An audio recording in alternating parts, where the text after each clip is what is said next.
মাছের মাথাটাও ভেজে নিয়েছি, মুগ ডালটা হবে।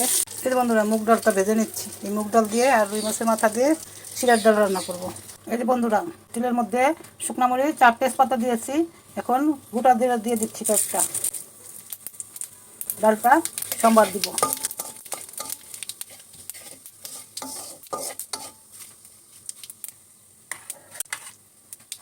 সম্বার হয়ে গেছে, এখন ডালটা বেলে দিব।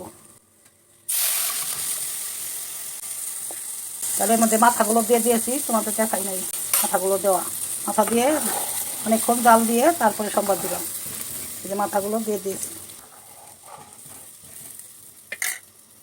এই যে বন্ধুরা হয়ে গেছে আমার ডাল। এখন একটু জিরা গুঁড়া দিয়ে দিচ্ছি, একটু গরম মশলা গুঁড়া দিয়ে দিচ্ছি, আর একটু ঘি দিয়ে দিচ্ছি। ঘি দিয়ে দিলাম। হয়ে গেল আমার শিরার ডাল, মাছের মাথা, রুই মাছের মাথা দিয়ে মুগ ডাল দিয়ে শিরার ডাল।